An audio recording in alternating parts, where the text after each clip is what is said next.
Hi everybody, time for another video about the microcomputers.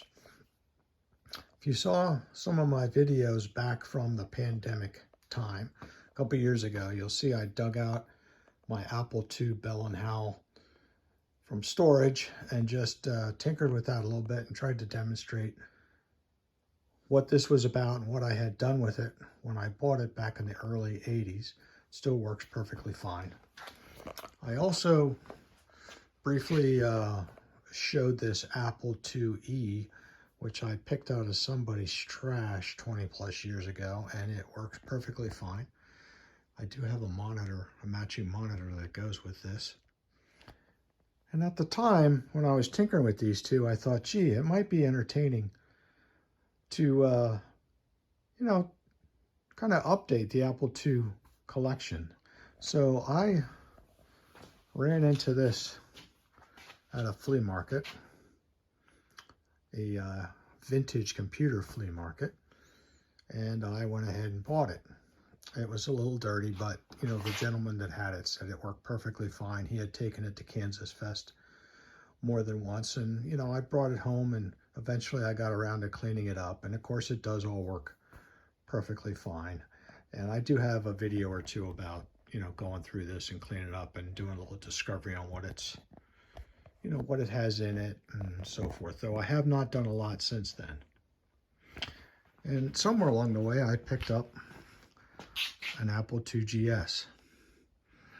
Now, this was interesting. Bought this from somebody in New Jersey, and it turned out it had 3 or 4 different problems with it. And through that, exercise, I ended up getting my hands on another small collection of Apple II GS equipment. And I have done videos of different pieces of these computers. They're all out here on my YouTube channel as well. But from there, I started digging through software. So this box represents an era that was post Apple II for me. In 1984, I actually purchased an original Apple 128K Macintosh. Unfortunately, I don't have it anymore. That's kind of a sad tale. But, let's leave it as it may. The bottom line is I still have all the software that I had with it at the time. And the other day I started digging through this, and it started bringing back all kinds of interesting memories. You can see I have the very original diskettes that came with it, including MacWrite, MacPaint. And I have other goodies in here. I mean, here's a fun one, the pinball construction set. I have Andrew Tobias's Managing Your Money for the Macintosh, which I used for years. Clara's HyperCard, which I don't think I ever used it.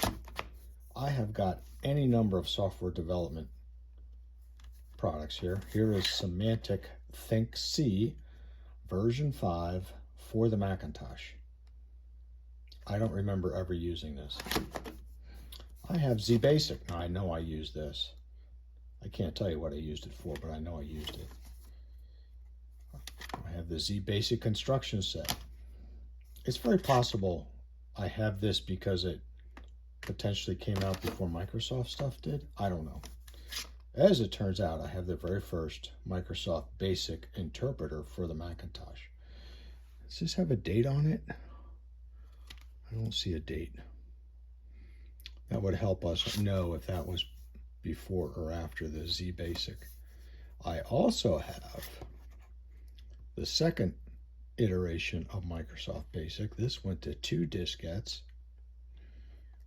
This has a date of 1986. All right, so I'm wrong. Microsoft Basic predated the ZBasic. And then I have Microsoft Quick Basic, which was the follow-on. And this is where Basic got pretty entertaining on the Macintosh. I've got a Microsoft Flight Simulator, and I've got other goodies in here,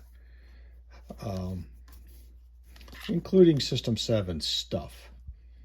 Because at one time I had my, well, I shouldn't say at one time, eventually I upgraded my 128K Mac to a Plus, as most people who were actually using their Macintoshes did, because a 128K wasn't very useful at all, in my opinion. And I know I even got at one point I actually spent the money to buy a hard drive for it. So here's the Jasmine. There's obviously a Jasmine drive, and there's the software that goes with it. So anyways, finding all this, and there's more of it. I mean, files and things I did with it in here. I got to the point where I said, gee, wouldn't it be nice if I had something that would read this stuff? So I started doing my research. And that brings us to my latest acquisition. I did a little research on, the original Macintoshes, the compact ones like this. And I decided that if I could find either a Macintosh SE or an SE30 at a reasonable price, that I would try and grab it. Well, I did find one about 90 miles from where I live. And, the price being asked was in the range of being reasonable. It actually had a picture of it working, which I thought was very encouraging.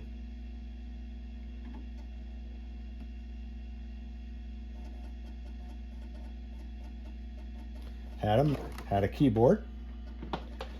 It had a mouse, and surprisingly, it had a 5¼ inch external floppy drive that was part of what was being sold. Now, I'd never seen a 5¼ inch drive being used on a Macintosh, but it was an external drive.